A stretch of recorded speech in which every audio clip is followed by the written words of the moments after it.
Welcome to the OC24 podcast, where we've taken some of the best talks and discussions from this year's 24-hour conference on global organised crime, which showcases some of the most interesting research into organised crime around the world. This episode is called Italian Mafias in Europe, From Text to Context. Okay, so welcome everyone, and wherever you are in, exactly, I already see the good morning from Mara. So good morning, good afternoon, and good evening, depending on where you are based at this stage. I'm going to chair this session, which was initially going to be chaired by Margherita Bettoni, who is unable to join us. So I will both chair and speak a little bit as well. So this is a pre-arranged panel, and it's a panel that we put up because we wanted to have a coherent line of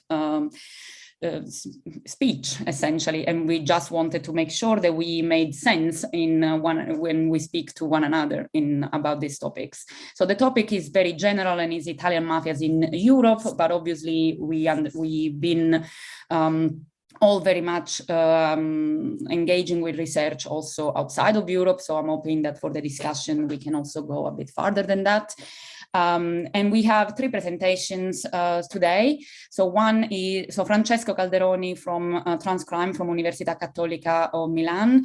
Hi, Francesco. Francesco is going to start us off because he was he headed a project back in 2016-17, if I remember correctly the year, on trying to map the Italian mafia presence in some documents, official documents in Italy. And obviously, this is what the from text of our title means. So Francesco's research, together with his colleagues in Transcrime, will give us a little bit of an understanding of what kind of sources, what kind of data, what the limitations of the data when we look at Italian mafias abroad with a specific focus on Europe. And then myself with Alice Rizzuti, who is now at the University of Hull, but was a PhD student at Essex and a research associate at Essex, together with me for the project Crime, Countering Regional Italian Mafia Expansion, yes, which finished in 2021. Where we basically just, again, try to look at some of the text and at some of the context of Italian mafia's presence in, let's say 7 countries, if we can consider the UK, which we did look at. And we finish off with a case study with Zora Hauser, who is a research fellow at the University of Oxford, where she's also completing her PhD and currently on postdoc project as well. And Zora is going to talk to us about her PhD research in Germany on the Ndrangheta specifically. So I think the three presentations fits very well with one another because we start with the broader data and we look at some more specific peculiarities of the fight on Italian mafias cross-border. And then we end up with a zooming in into one of the case studies, into an important case study, probably the most important, as we will become clear. Germany is quite a peculiar location. So each presentation will have 10 to 12 minutes, with 12 being the absolute maximum. I will mute you if you don't shut up, and so that I hope we will have enough time for discussions. As for the discussion, please put your questions either in the chat or in the Q&A. I will monitor them both. And without further ado, Francesco, the floor is yours. Okay, thank you very much. Hello, everyone. Thank you, Anna, for this nice introduction. Let me share my screen now. I hope you see it. So our presentation is on Italian mafias abroad, evidence from Italian anti-mafia agencies reports 2000-2017. So basically, this is the kind of message we normally receive, especially in the international medias. So the idea is that Italian mafias are able to move abroad, they're easily moving across the world, and they're becoming global. So actually, evidence from research, from different strands of research, suggests definitely a more complex picture. So with our presentation and with my presentation, I would like to address these questions. Which countries have the strongest presence of the Italian mafias? What are the most frequent activities of Italian mafias abroad? Are there differences across the types of mafias and countries? What are the most important relations among type of mafia, countries, and activities? So in a nutshell, our results will show that the presence is concentrated in a few countries, that drug trafficking is still the main activities for references to the mafias abroad, that we have 4 mafias and they somehow exhibit different patterns, and that we can suggest that different factors play a role in determining the presence of an Italian mafia abroad, including geographic proximity to Italy, criminal opportunities connected to the specific destination country, and factors such as migration and cultural relations, I would say, especially for distant countries. So as Anna anticipated, this is an update of previous research that was published in the European Journal of Criminology with a number of co-authors that I would like to acknowledge. The initial research focused on the time period between 2000 and 2012. Now I have updated the data up to 2017. And we will be focusing on 4 Italian mafias or types of mafias, actually. So the Ndrangheta, the Neapolitan Camorra, the Sicilian Mafia, so Cosa Nostra, and Apulian mafias from Apulia. And we will also assess the presence according to 6 different types of activities that are the stable presence, which is whenever there is evidence of an established formal organization on a country, generic presence, drugs, money laundering and the legal economy, fugitives and arrests, and other illicit activities. So we extracted information from Italian anti-mafia authorities reports, which are publicly available, thousands long pages published every year. And whenever there was a reference to a foreign country, we extracted the information, the text, as Anna said, and we coded this information. This is the results of our, the first results of our analysis. We have 2,200 references overall for 88 countries, but about 2,000 references actually concentrate in just 22 countries. And if you see actually Spain, Germany, the Netherlands, Albania, France, United States, Canada have more than 100 references. So it's a pretty strong concentration here. We also divided the presence by type of mafia. The mafia which reports the highest numbers of references, of course, is the Ndrangheta, with about 42% of the references, then followed by the Camorra and Cosa Nostra, and of course, the last one, the Apulian mafias. And also the presence of the mafias across countries is somehow correlated. The correlation is positive, and it's particularly strong for the Ndrangheta and Cosa Nostra, which suggests that the Ndrangheta and Cosa Nostra tend to be present with the same intensity on the same countries, whereas, for example, the presence of the Camorra and the Ndrangheta is correlated only at a lower level, so they are normally present in the same countries, but with some more differences. For example, the Camorra is very much present in Spain. About 40% of the reference to the presence of the Camorra abroad concentrate on Spain. But at the same time, for the Ndrangheta, we have a very strong presence in a number of countries. Of course, Germany, that we'll discuss later, France, Canada, Colombia, Switzerland, and Australia. We also have countries that have a more balanced presence. For example, the Netherlands, we have somehow a significant presence from all the 4 types of mafias, and also the United States that have a strong presence from both the Sicilian mafia, so Cosa Nostra, and the Ndrangheta. Then we have peculiar presences like Albania has a strong presence from the Apulian mafias that points to a geographic pattern because, of course, Albania is just across the Adriatic Sea from Apulia. And let's focus now on activities. Well, about 38% of the references talk or refer to the drug trafficking. Then we have generic presence and involvement in money laundering and the legal economy. So this is there are some changes from the previous research. So the previous research we focused on time period between 2000 and 2012. Drug trafficking is stable. It's stable in both samples. It's about 38% of the references. So somehow the drug trafficking still plays a major role, important role for all the mafias, Italian mafias. At the same time, there's a decreasing frequency of generic presence and fugitive arrest, whereas we have an increasing stable presence, references to stable presence, of course, and money laundering and the legal economy. As you see here, the presence by type of activity and type of mafia are somehow different. We see that for all four mafias, drug trafficking is indeed the most frequent activity, but we have only the Ndrangheta that has a sizable amount of references to the stable presence. So when a formal mafia type organization or a clan or a group, subgroups, call it the way you want it, is present abroad.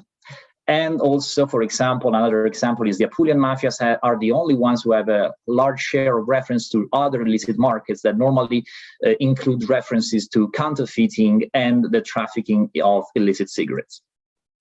The last slides are somehow trying to make a little bit more of the complexity of the data. This approach is a multiple correspondence analysis. So we plot our activity points, country points, and mafia on a two-dimensional space. And the fact that the 2 points are closer suggests that they are more strictly related in the data. You should think about this analysis like a correlation for categorical variables. And it's very used in sociology, was spearheaded by Bourdieu. So I think it helps a little bit to inductively identify some patterns. The idea with this analysis is then that you have somehow to draw clusters, identify clusters of points together, and understand a little bit how the data is shaped. So these are the five clusters that I have identified. Let me quickly review them. The first one here below includes the Camorra and illicit drugs and fugitives arrest in red and the number of countries. So it suggests that the Camorra is more closely related to the illicit drug trafficking and the presence of fugitives and arrests abroad. And the countries that are more closely involved with this are the Netherlands, Spain, Colombia, and then a bunch of other countries that are also from South America, suggesting that they are connected with the cocaine trafficking especially. And a smaller cluster here is interesting. It's Cosa Nostra is connected with generic presence, France and Belgium, somehow suggesting that the Cosa Nostra is also close, yes, to the drug trafficking, but has a very maybe generic presence in two countries such as France and Belgium that has shared important cultural, social, and somehow geographical connections with Italy. Then we have a cluster up here in the first quadrant that includes the Ndrangheta, stable presence, and money laundering. And the countries that are more concerned with this cluster are Germany, of course, we will talk about that later again, Canada, United States, Switzerland, and Australia.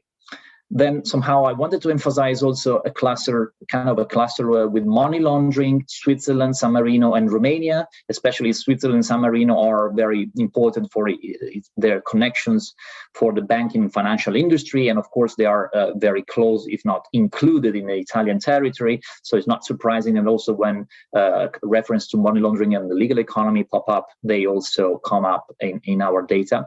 And the last cluster is quite distant from other points, suggest that the Apulian mafias that are in this cluster are somehow behaving, or they show patterns that are separated from the other mafias.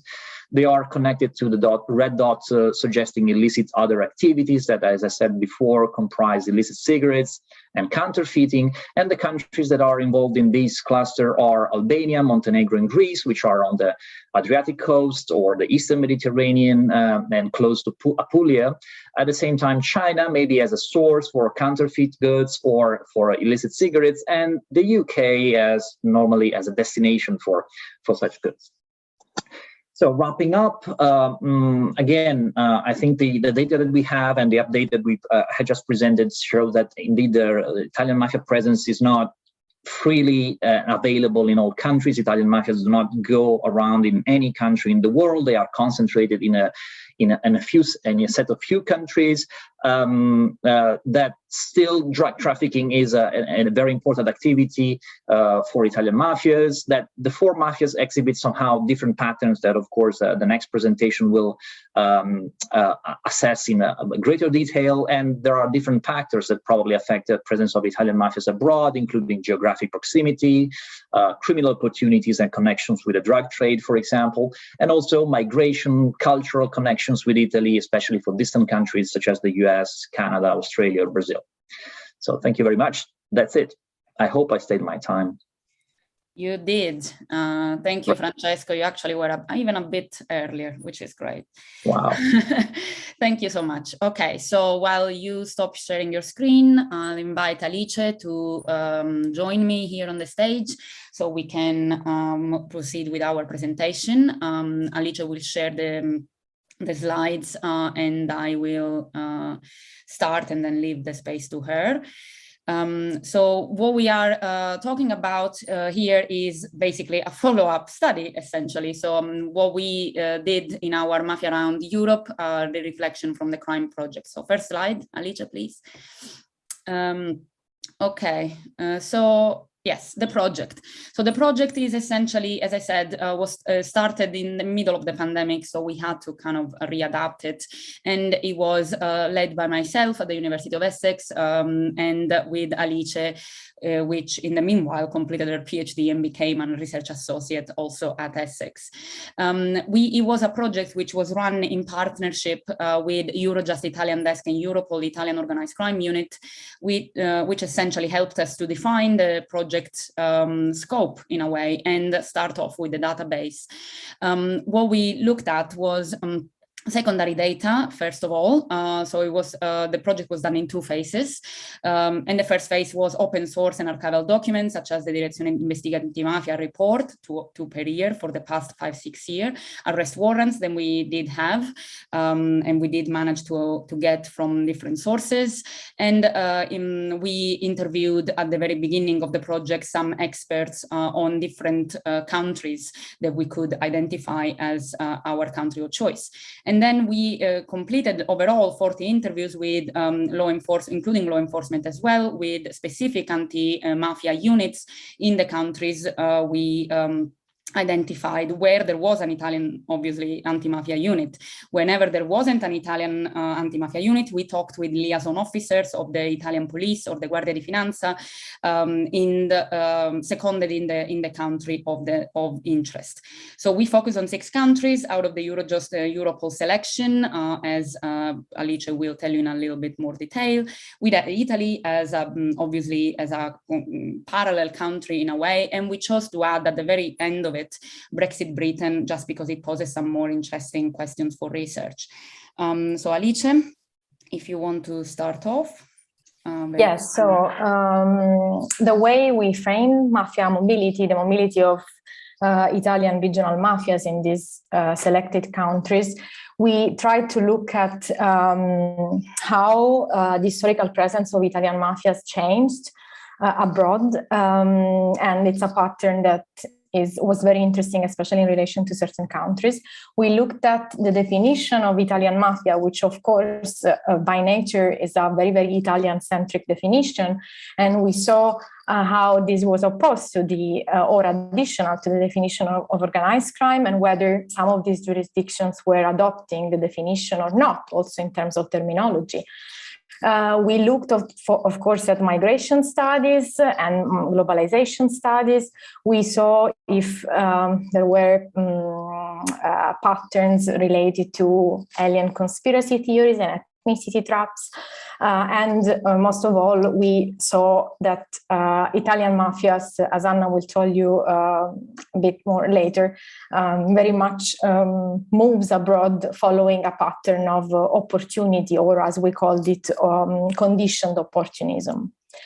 Of course, the limitations of the study are sort of obvious. The study most probably suffers from a sort of ethnocentric relativism. First of all, the fact that both Anna and I are Italian, the fact that we, especially at the start, mostly interviewed Italian experts, and at the very start also Italian law enforcement and prosecutors, which of course sort of conditioned the study because of institutional perception and the bias. However, this is something that we balanced as most as possible with the interviews with experts and law enforcement, as Anna said, from the other countries, which often provided a clearer overview, more complete, even sort of challenging the results that were coming from the Italian data. Of course, this is only a starting point. The idea behind this report was to offer a first methodology to read the presence, the expansion of Italian regional mafias in Europe, especially in these countries. More specific research on each country, of course, needs to be conducted. As Anna said, we focused on Germany, Spain, Switzerland, Romania, Belgium, because these are the first 6 countries that Eurojust gave us that require more judicial assistance and cooperation from Eurojust and from Italy. Focusing then on the UK, because we wanted to maintain also this focus about Brexit Britain, also because of the timing in which we conducted the analysis, the study, and the Netherlands, because according to Eurojust and Europol data, is a country in which Italian mafias seem to be on the rise. Regarding the final report, it's divided into 3 main themes or aspects. We give a summary of the current criminological map of the presence of Italian regional mafias in these 7 countries, and we added also Italy to complete the overview and to better compare the different ways in which mafias manifest in Italy and most of all abroad. We also provide an overview of the applicable criminal law in these jurisdictions, specifically in relation to the participation in organized crime groups in the form of conspiracy, membership, participation, drug importation, drug trafficking legislation, and money laundering, with a specific focus that was also discussed with Eurojust, looking at transnationality as an aggravating factor for organized crime activities and practices. The core actually of the report, we looked at some specific challenges in judicial cooperations across these countries that were possible to address also thanks to these interviews with experts from each countries. I will try to be as quick as possible with this overview. I will not tell you anything about Germany because Zora will focus on that in the next presentation.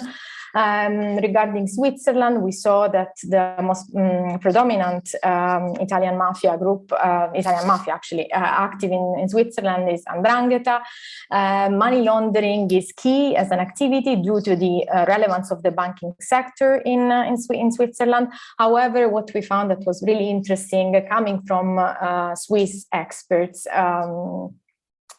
the fact that drug trafficking seemed also to be quite relevant as an activity conducted by Italian mafia groups in the country, which is something that did not come at least as evident from the Italian data. The same with the Netherlands. In the Netherlands, as also Francesco highlighted before, drug trafficking is most probably the main activity conducted by Italian mafias. And then Netherlands, as well as other countries like Spain, Romania, also Germany, is also a fugitive haven for mafia affiliates who are fleeing Italy, escaping justice, or fleeing from feuds. In the Netherlands, there is a new investigative focusing on criminal activities, specifically again on drug trafficking. Belgium was one of the most interesting countries because it's, first of all, the only country out of this selection that is now planning or started to adopt a policing model that that is not based on the criminal opportunities, but rather on the criminal structures. So looking at the structures of this mafia, there is a very strong historical presence of Cosa Nostra in Belgium, the only country in the selection with such a strong presence. Spain, a high predominance of Camorra. Anna, I am about to wrap. Romania, I'll go directly to Romania. I don't know why I always... Oh, okay. I will tell you in a second about Romania. Regarding the matrix, the analytical matrix that we used, we distinguish between territories, structures, and activities. In the way we analyzed and read basically the data, we distinguish venture, consolidation, and hybrid territories. Venture territories that are relatively new, or better, in which there is a new opportunity to conduct a criminal activity. For example, the case of the Netherlands, consolidation territories where the organization is more stable and when there are activities that have been conducted for more time, and hybrid territories. Of course, these categories are very, very loose, and again, they only offer a methodological lens to analyze this presence, this expansion.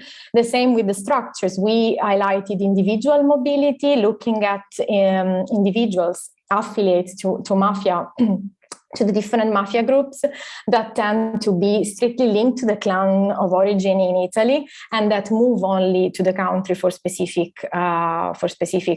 criminal activities, or, for example, also to do money laundering, in opposed to a clan-on-clan cross-border mobility that highlights also a more consolidated presence in the country, and clan duplicity, which is something that most probably is happening most of all in Germany, that highlights sort of really duplicity of the same clan that maintains links to the clan of origin, but that replicates in the other country. Sorry, I need to interrupt you because we need to move on.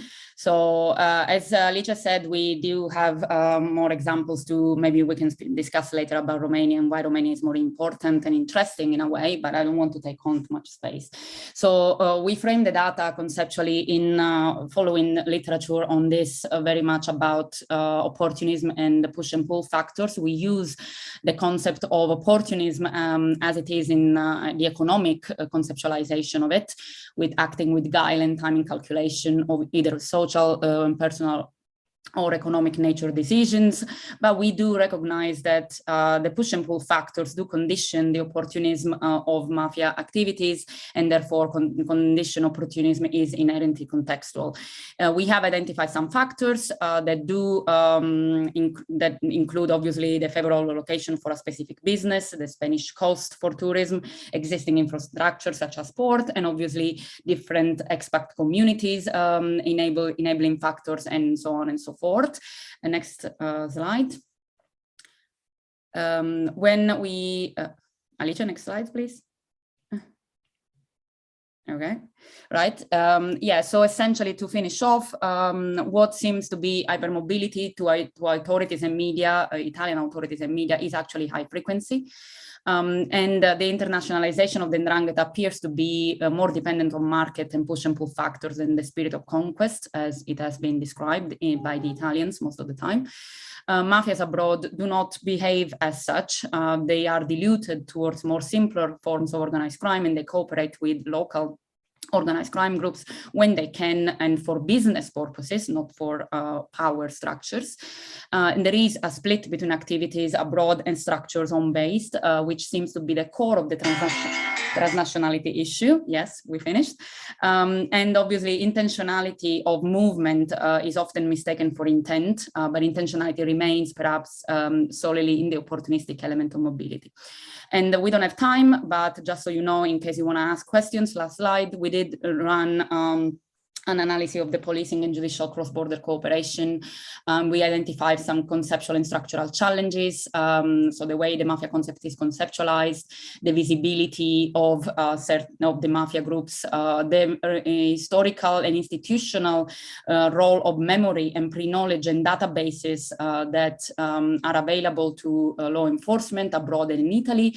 And we identify some technical challenges, anything from the criminalization to the technical investigation, so the digitalization of investigation, the existing challenges with the European investigative order, for example, and so on and so forth.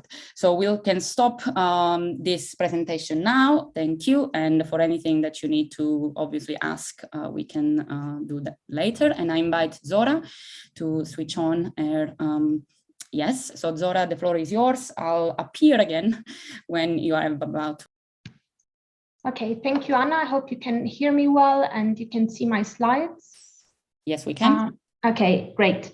So I'm very happy that actually I'm coming last in this panel, because I think by now you have a very clear idea of the framework within which my own research is actually situated. So I've spent the last 4 years looking at the international expansion of the Ndrangheta, the Calabrian Mafia. Calabrian Mafia because it originates in the region of Calabria that you can see here circled in red. And I've been looking at a specific case of Germany, the reason why Francesco has already mentioned, and Anna and Alice have reinforced again. It's one of the most interesting case studies because it sees a very pronounced, long-standing and structured presence of this organization, which is in Europe, apparently, at least for what regards statistical overview, the most significant presence, whatever that means. And that's exactly the question that I wanted to answer. What does it mean in concrete terms, and what are the consequences of such a presence? So what you're going to do today, because we only have 10 minutes, is actually really zooming in into a case study. And the case study is one of the presence of the Ndrangheta in the legal economy. I'm going to start by giving you a little bit of an overview of the Ndrangheta in Germany so that you have at least a little bit of context. Then we're going to go into the case study and we're going to look at two specific activities, what I call money laundering, or what is known as money laundering, but also entrenchment in the economy. I distinguished the two aspects. I think it's very important to keep them separated at an analytical level. And then I'm going to just conclude with some food for thought if I'm going to have the time for that. Otherwise, I'm going to share it later on. So the Ndrangheta in Germany, we see the first presence of individual Ndrangheta members already in the 60s, towards the end of the 60s, and we see the first clans forming, the first structures, the first outposts, however we want to call them, in the 70s. So this is the first reported presence that we are able to document. However, only in 2007 and actually in 2008, after a shooting between Ndrangheta clans that happened in the city of Duisburg in Germany, law enforcement and authorities more generally started to acknowledge the phenomenon. And that means also to actually look into the phenomenon. And what you can see here on this chart is the alleged numbers of members of Italian mafias in Germany. What you can see very clearly is that Ndrangheta stands out for having more in terms of number. What also you can see in this slide is that the increase is quite significant over the course of the past decades. And that, of course, does not mean that suddenly all the Ndranghetisti moved from Calabria into Germany starting 2008. It simply means that law enforcement started to prioritize this phenomenon and to look into it. Now, I'm not going to spend a lot of time on this, but we can maybe speak about this later. What I also wanted to showcase and illustrate here is that, in fact, these numbers do not tell the entire story. And this is obvious. We are speaking about organized crime. We are speaking about a secretive phenomenon. But what you can see here is with the case of 2019, that the police only mapped 344 alleged members of the Ndrangheta present and operating in Germany, while the government, so another authority, the government, was speaking of a dark field of unknown or potential members that are actually active in Germany that goes up to 1,000 individuals. That is 2 to 3 times the number that is mapped by law enforcement. If you then zoom out a little bit more and you look at journalistic sources, in this case, investigative platform Correctiv, you can see that the number is even bigger. Now, why am I showing this? Not to say that law enforcement does not their job. That's not the point. The point is that we are having some problems in identifying these people, in identifying whether they are members of the organization or not. Are they criminals or are they not criminals? How do we map them? How do we categorize them? What are these people and what are they doing really in Germany? But this is a problem that goes beyond Germany. Now, one of the reasons why we have these problems, is problematic, is because there's a very significant presence in the legal economy in Germany when it comes to the Ndrangheta, and this is not exclusive to the Ndrangheta. And the presence in the legal economy means that there is a disconnect, at least at a superficial level, between the straightforward and visible criminal activity and actually this disconnect between the criminal activity that is happening usually somewhere else or is hidden behind the legal front that is basically preventing or making it more difficult to actually classify and identify this activity. And that's why we're looking into the presence of the Ndrangheta in the legal economy. And that's why it's so relevant to actually really try to understand what that means. And we're going to do that by looking at money laundering as one aspect that most of you probably are very familiar with. And the most simplest definition simply is basically any activity which is aimed at disguising the legal origin of criminal proceeds. But you're also going to look at entrenchment in the legal economy. Now, these two aspects are obviously interconnected, but they're not one and the same thing. So money laundering does not always result in entrenchment in the legal economy. But in the case of the Ndrangheta in Germany, and this is not an exclusive case again, this has happened. And when this happens, when criminal organizations do entrench themselves in the legal economy, that enables them to operate with comparatively less exposure to law enforcement. That's why the numbers I just talked to you about. It allows them to integrate in local communities, and it allows them finally to also build up contacts in politics. So now we're going to first start by looking into money laundering in Germany. We know that between 50 and 100 billion euros are laundered every year in Germany. That's a big sum. Those are estimates. And that's also one of the reasons why you can read every now and then on newspaper headlines that Germany is a money laundering paradise. And in fact, beyond the fact that it is 50 or 100 billion euros, what we can certainly address and certainly document is that there are significant vulnerabilities of the German system, which basically make money laundering easier, comparatively speaking, than in other countries. And I'm going to really just quickly touch upon them, 3 of them, which I think are very important: cash, oversight, and transparency. When it comes to cash, in Germany, there is no upper cash limit. That means that at least theoretically, this is not always the case, but at least theoretically, you can buy anything at any price with cash. So you have no limits. And on top of that, it's not only possible, it's actually quite widespread to pay in cash. So according to the Deutsche Bundesbank in 2017, 74% of all the transactions were made in cash. Now, against this background, what we have in Germany is insufficient oversight and insufficient transparency. Oversight, I'm going to just speak about tax authorities, which are the one that are most heavily, not the only one, but the one most significantly involved in identifying and encountering money laundering. We see that in 2018, according to what has been communicated by the union, 16,000 positions were not filled. Now, this has changed over the last years. However, still today, for example, the financial intelligence units, which are dedicated or tasked with fighting money laundering, can simply not catch up with the workload that they have. A lot of the cases, the case files are simply never processed. Same thing in the non-financial sector, we have very fragmented and inefficient oversight, especially when it comes to specific professional categories, for example, notaries, which are relevant within the discussion around money laundering. Last point, transparency. I'm not going to go into the nitty-gritty of it, but land registries are not searchable in Germany. That is problematic in terms of transparency. And also it is incredibly difficult, even at the comparative level, to establish beneficial ownership in Germany. So I've given you this quick overview to basically illustrate how we have our ways, or criminal organizations have their way paved into the legal economy. It's not too difficult to actually invest in legal proceedings in Germany, and those are the reasons why. And now what we're going to look at is entrenchment in the legal economy. As I said, this is not always the result of money laundering, but in the case of the Ndrangheta in Germany, it is most significantly one of the results. And what we see at an empirical level, here you can see a couple of pictures of my fieldwork in Germany. I've conducted fieldwork in Germany and in Calabria, obviously, is at an empirical level, we do see that Ndrangheta in Germany has been significantly investing in the gastronomy sector. Why?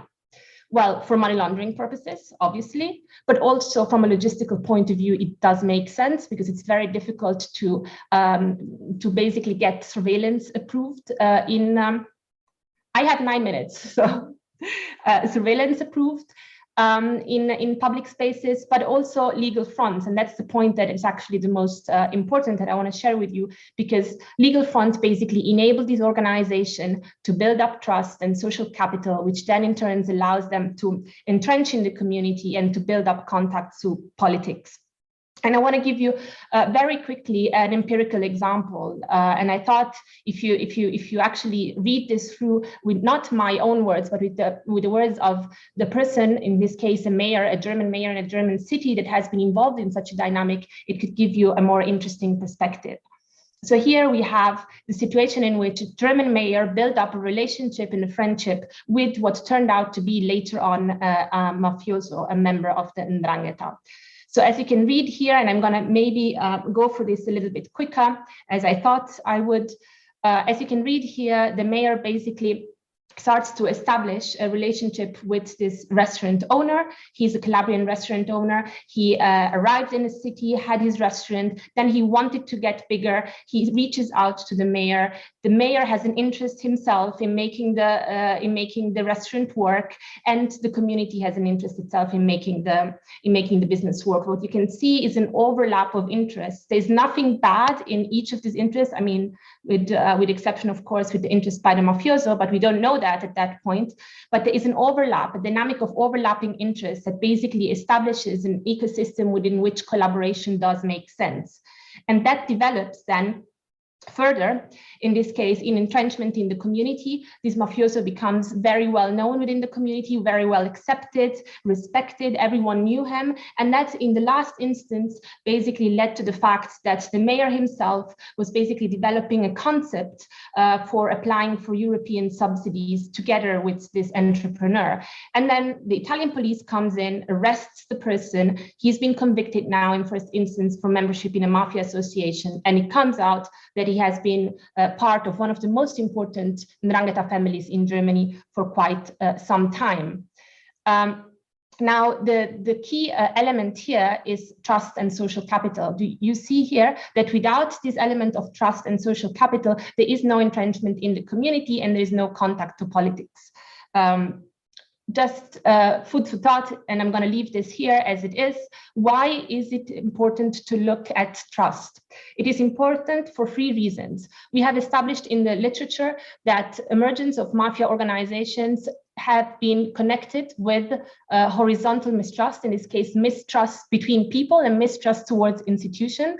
We can discuss which part of this theory can still hold true today. We have also demonstrated, however, that moderate level of trust can coexist with the presence of the mafia when we look at mafia migration. So this trust explains maybe to a certain extent the emergence. It does not explain mafia mobility and migration, or at least not in all situations. And I think, and this is what I'm trying to contribute with my PhD as well, we should ask the question whether moderate or high level of trust, which we find in the countries that, for example, Francesco mentioned, Switzerland, Germany, can facilitate mafia entrenchment in community and politics, and we should address this aspect as well. Thank you, and sorry for overrunning for 30 seconds. That's okay. Yes, exactly. 30 seconds is still good. Okay. Thank you very much, Zora. Very clear as always. So now I would invite you all, Alice and Francesco, to join us in video, if not in spirit. Okay. So we have a number of things that are coming through the chat, some of which are just shared with us and panelists, some others with everyone, so it's a bit complicated. And we have some questions that I see already Francesco answered to one of them in the Q&A. But before we go, I think we can just start with one of the running themes of the chat, which is the data. And I think talking about data with something as elusive as the concept of Italian mafias, and for those of you who know me, know that just the thought of Italian mafia doesn't sit well with me because of the ethnicity traps that it implies. So I would ask quick comment from Francesco and from Alice and from Zora as well on the data, essentially. What kind of data, how easy was it to combine the data, how creative we need to get when we do go to the data collection for this topic, and more importantly, what do you think could be done better in a way for data purposes? And obviously I'll talk to this myself at the end as well. So Francesco, do you want to start?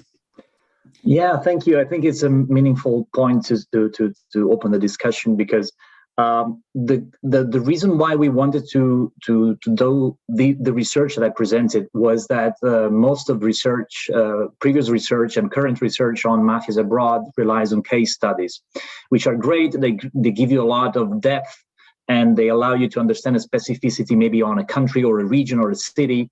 But then when you want to have a broader picture, for example, like answering simple questions, where are the countries where apparently the mafias are more present, we hit a wall.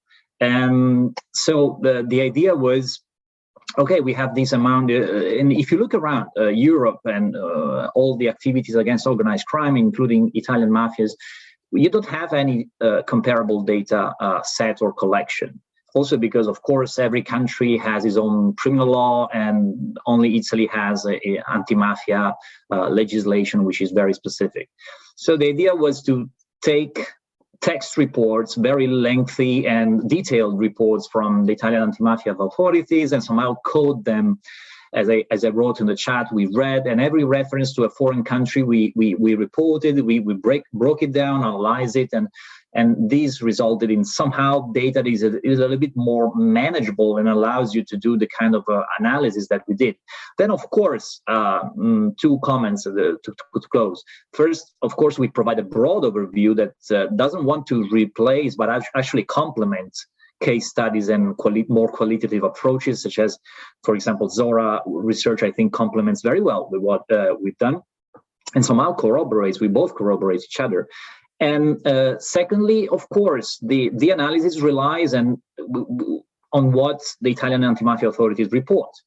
So, for example, I showed that recently there's an increasing amount of references to money laundering and legal economy. Is this because Italian anti-mafia authorities are finally going after the money after more than 30 years of anti-money laundering legislation, or because the Italian mafias are increasingly laundering money abroad? I don't know. I tend to suggest that we are certainly biased by the perception of the Italian anti-mafia authorities. So take these results, of course, with a pinch of salt.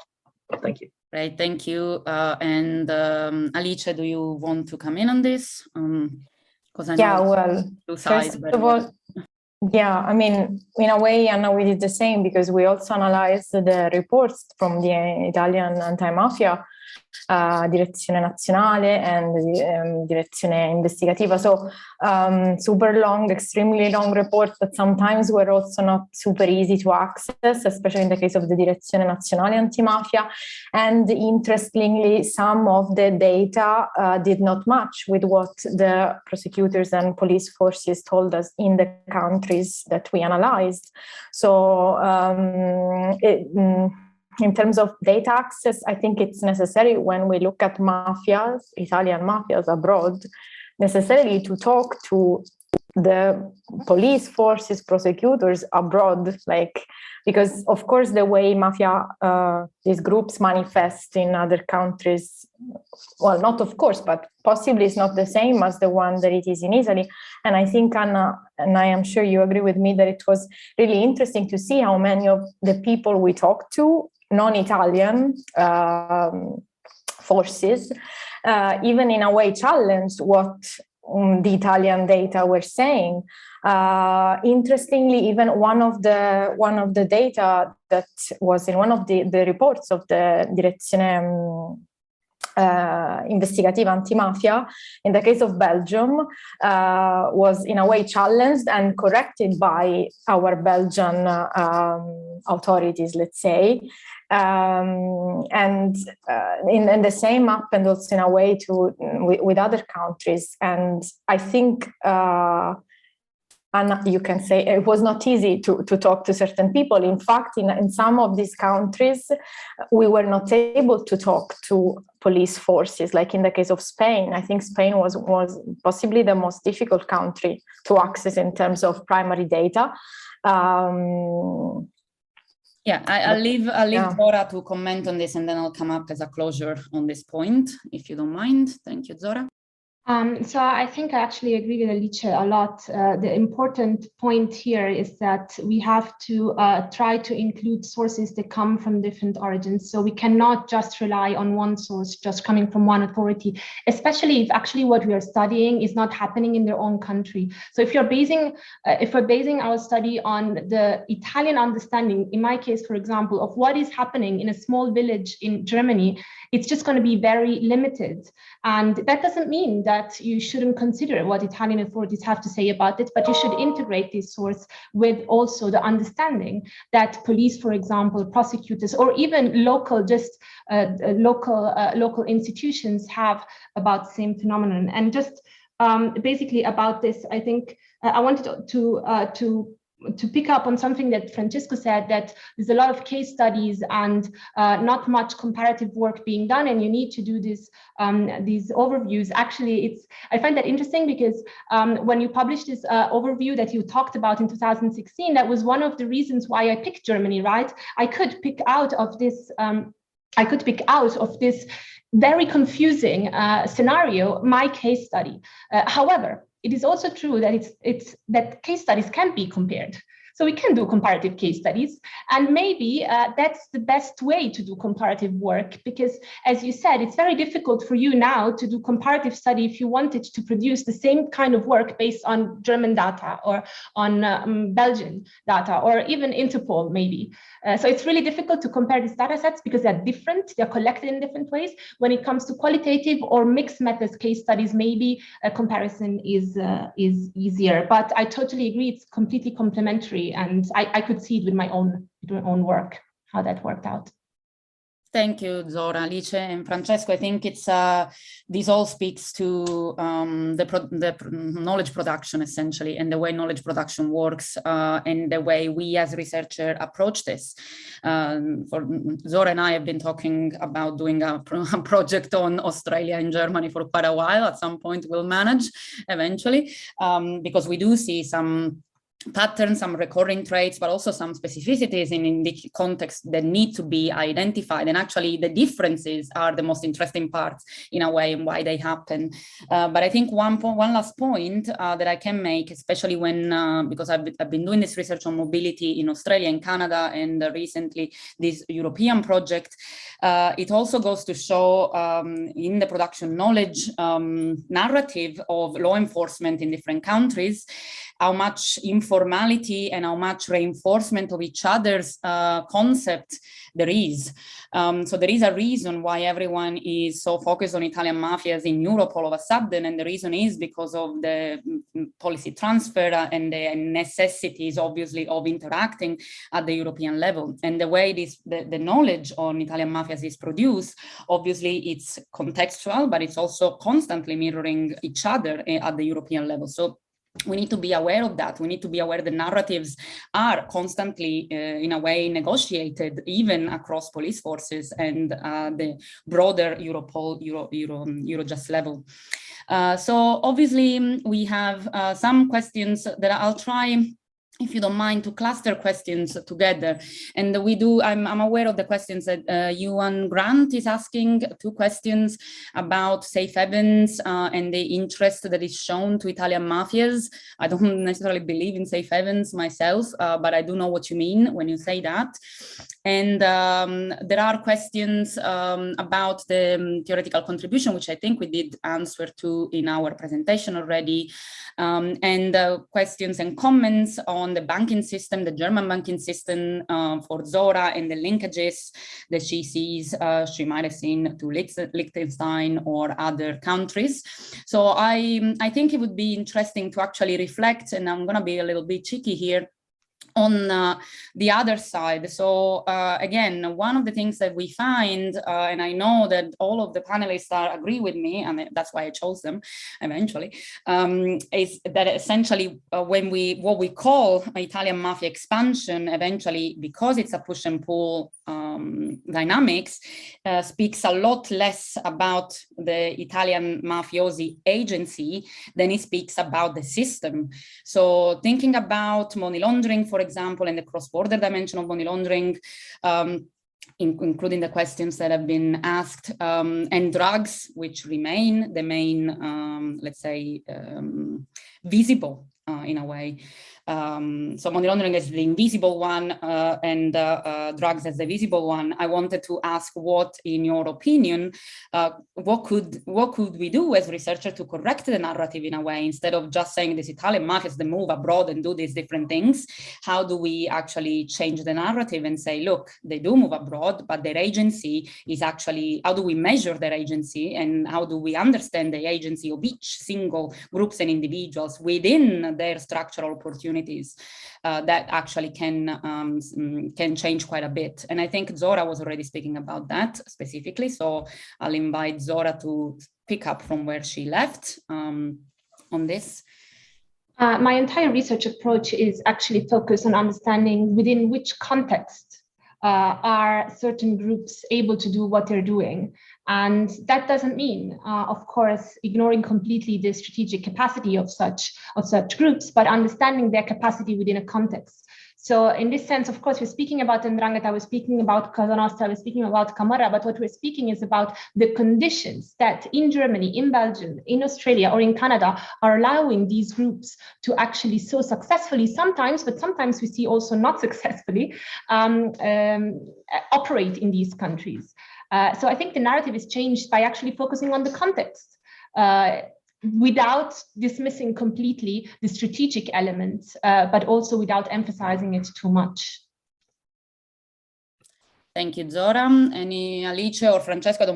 I don't need necessarily all of you to come in on this, but if you do have something to say, please. No? All right, well, we all agree, so that's easy. Okay, fantastic. So I did have a question specifically for Zora and for Alice at this stage, which obviously Alice mentioned it, but also Zora went into more details on it, on the interest of Italian mafias in investing in the gastro economy of Germany, as Zora said, but we see this actually being quite a large type of investment. It's always, so at some point with Alice, we were just saying, oh my God, this is just drugs and restaurants, because they kept popping up all of the time. So maybe there is something there about the made in Italy and the way in which Italian restaurants somehow are also perceived in the different countries that can help us a little bit explain, or at least hypothesize on why this is happening. So Alice has done some research on food crime and on the cultural elements of that. So maybe we can identify some food for thought. Yes, I mean, as you know, every time like one of our interviewees was telling us about something specific about restaurants, or even some cases in some involvements in food frauds, etc., I was always particularly interested, even more than the rest of the results. It is a constant in each country that we analyzed, some more than others, like of course Germany more than, for example, more than Romania. Every time we found these traces of money laundering activities, they were always somehow linked to restaurants, pizzeria, ice cream parlors. In most of the cases owned by Italian companies.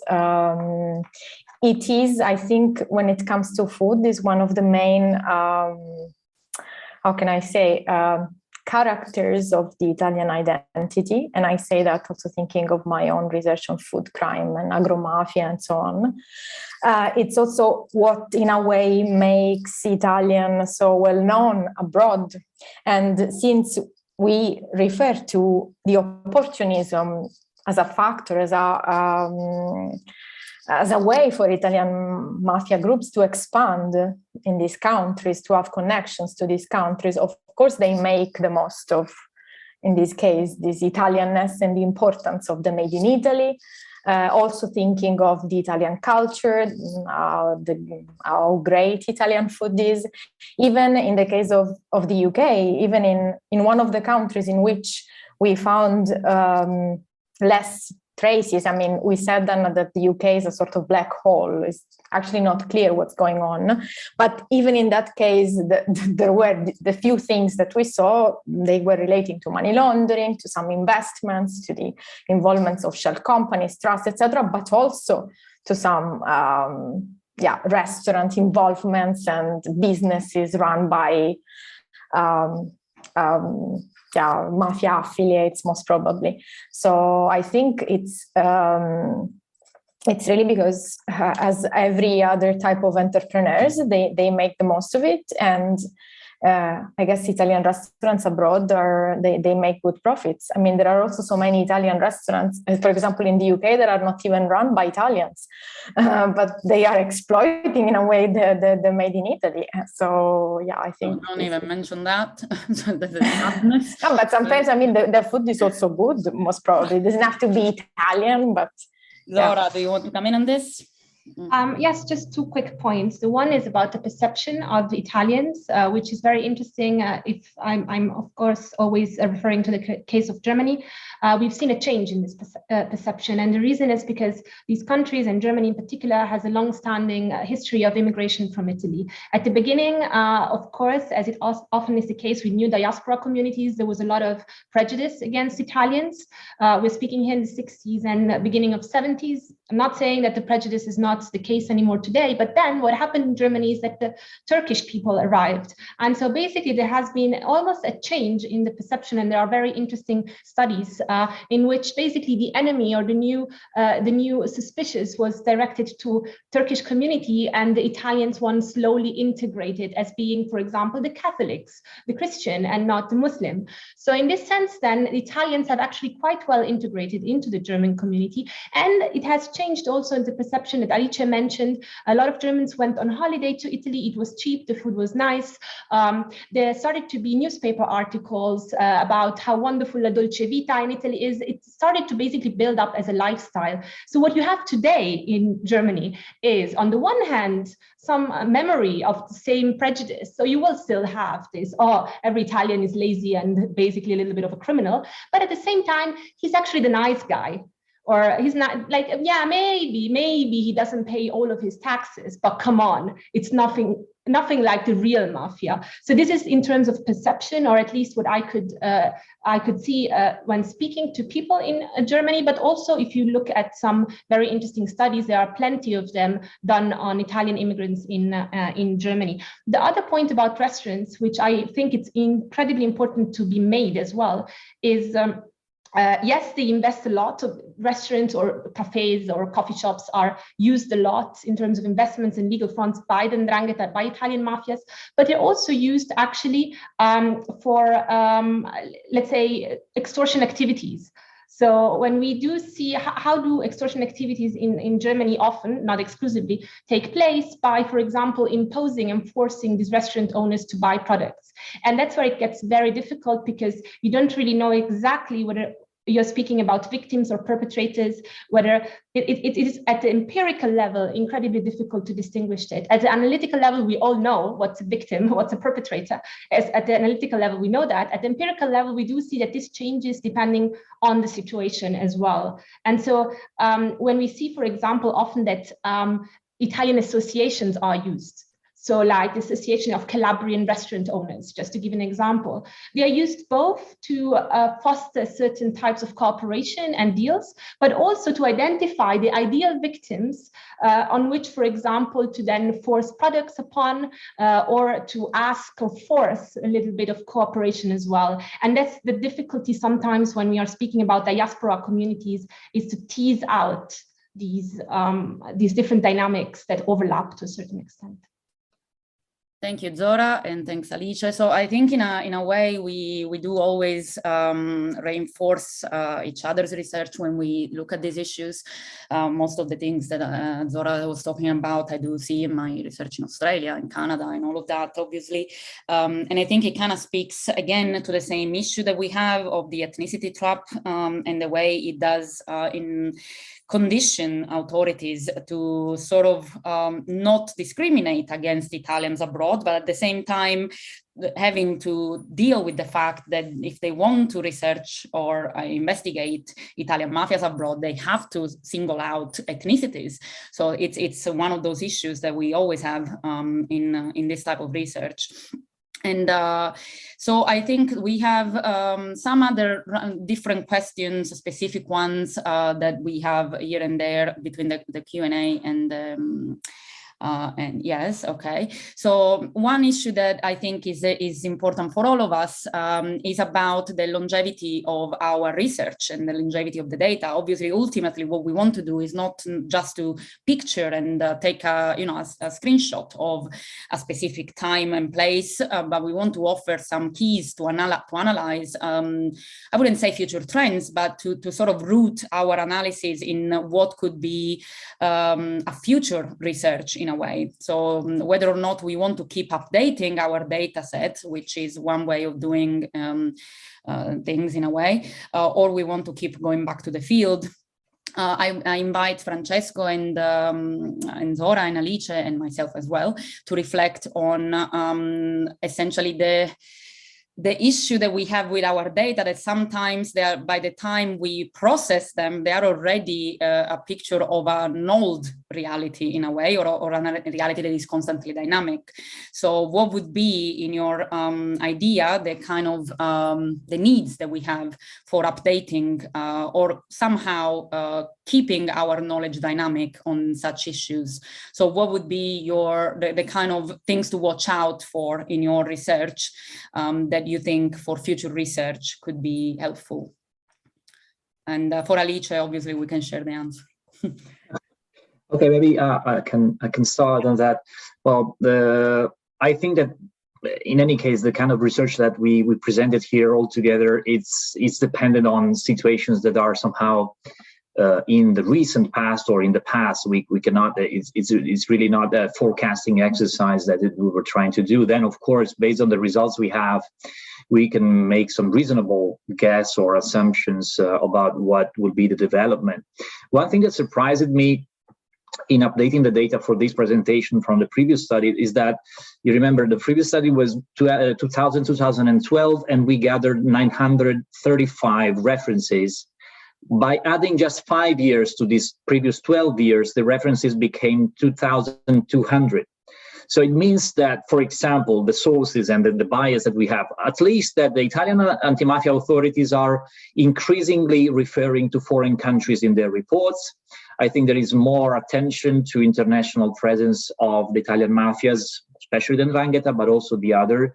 Whether it speaks about better cooperation, finally, more receptive reaction by foreign authorities, because some countries, we know, they have established anti-Italian mafias units, and of course these facilitate cooperation. I guess that's true. I'm more skeptic about whether it suggests that there's a change in the Italian mafian presence. I think that also Zora's evidence is that these are long-term processes that developed through decades. Maybe they started with economic migration of thousands or hundreds of thousands of Italians back in the 50s, in the 60s, and just a few individuals involved in the mafias migrated as well. And then, of course, this developed. It is planted a seed and then somehow developed for a number of reasons.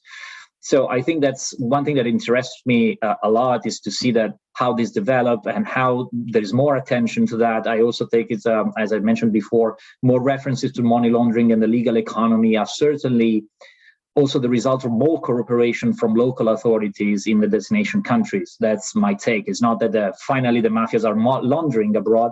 They probably always tried to launder abroad, although some research shows that they want to launder very close to their power core power units, because they want to control money. But that's it. So that's my idea. And of course, we plan to update and keep collecting the data. So we'll see. Thank you, Francesco. And Alice, do you want to come in on this?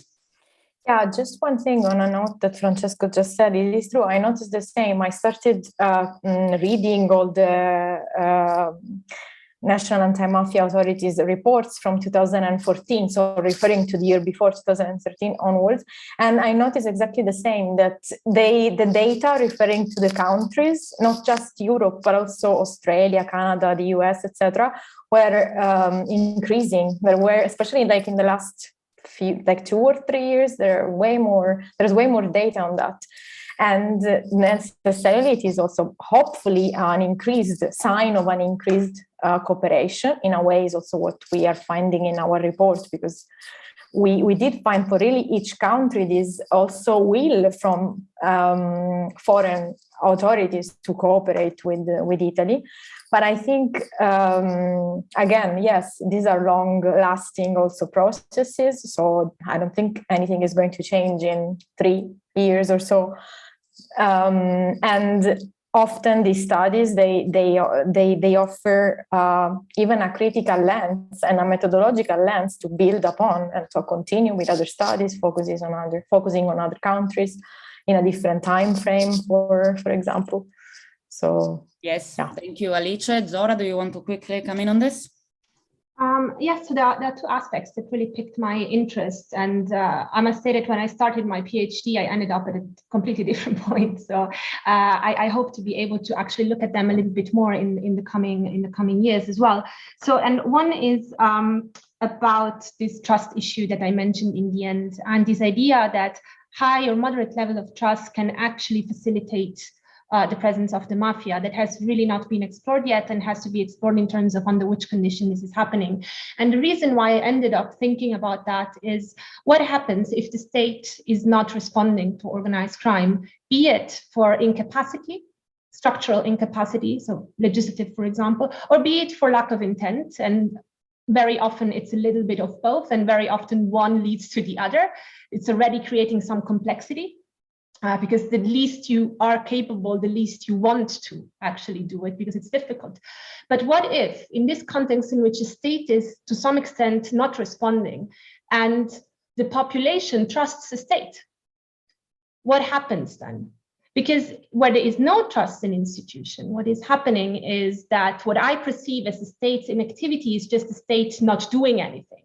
If I trust the state and the state is doing nothing, I think that there is no problem here. So I think that is not a problem of Italian mafias, of Ndrangheta in Germany, because the state doesn't tell me that there is one, because the state doesn't do anything, because the state says this is not the same as in Italy. They don't do extortion here. It's a little bit of money laundering. We don't have corruption.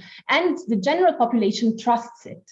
So, and this is exactly what I'm trying to understand, because in the end, what happens is this phenomenon of entrenchment, which then in turn, again, is basically preventing or hindering state response again. And this is the vicious circle, which I find fascinating. And I hope to be able to dedicate a little bit more time, and I'm still figuring out how to do it on an empirical level on that. And the second aspect is connected to what Francesco was saying, because I find it very interesting, is actually, I do think it's very important to look at these statistics. I would be very interested in doing a complementary work in which we identify blind spots that certain authorities cannot see, and then we compare these blind spots with the statistics. So in Germany, for example, it's very difficult to identify extortion. So you don't have a lot of extortion. You end up saying that everything that happens in Germany is drug trafficking. Well, it is not necessarily. Sometimes it can be. So trying to understand to which extent these statistics are representative, because I think they are, and where we should adjust our understanding. So those are the 2 points. Thank you, Zora. And so we are bringing the panel to a close, and just my own comment on this. I think I have 2 main comments as well.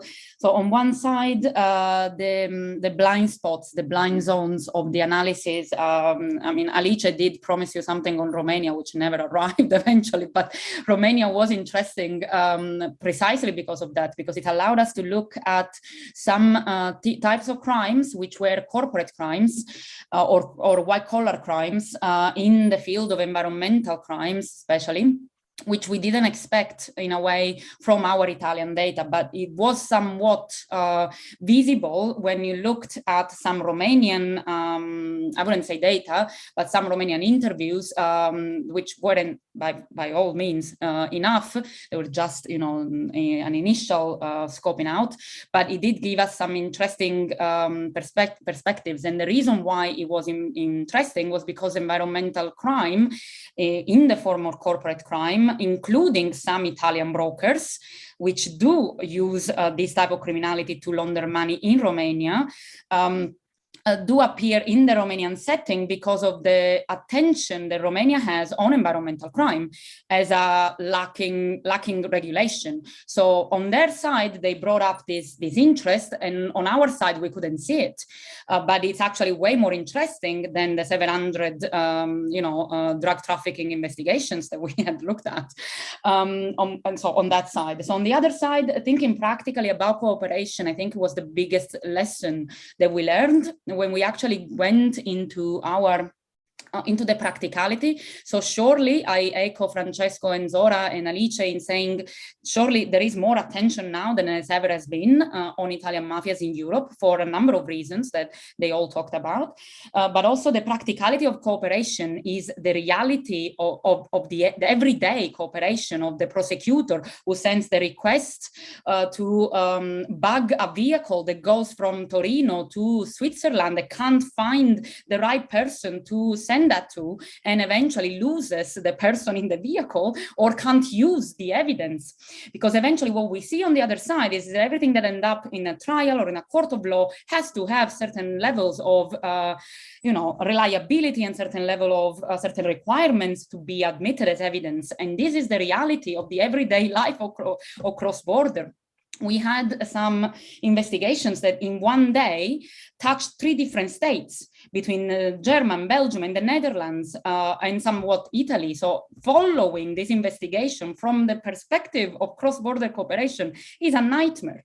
So I think we should, and there has been an immense ability from everyone to overcome such challenges. So I think in a way we are in a much better position now. So I'm hoping data-wise that in the next few years, there will be some systematization of European knowledge, and I'm talking about Eurojust, Europol, especially as a starting point that allows us to go deeper into the context of reference. So thank you very much for everyone. And obviously we can't clap or do anything. I mean, we can, but no one will hear us.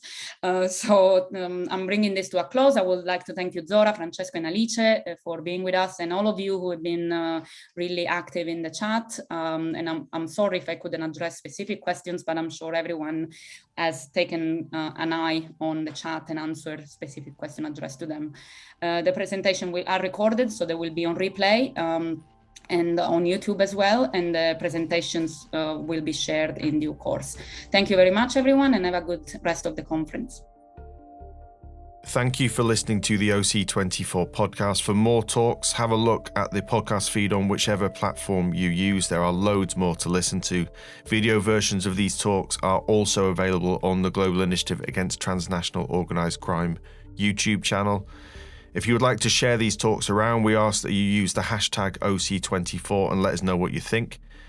The 24-hour conference on global organised crime is brought to you by the European Consortium of Political Research Standing Group on Organised Crime, the Centre for Information and Research on Organised Crime, the International Association for the Study of Organised Crime, and the Global Initiative Against Transnational Organised Crime. For more information, head over to oc24.globalinitiative.net. This has been the OC24 podcast from the Global Initiative Against Transnational Organised Crime. Thanks for listening.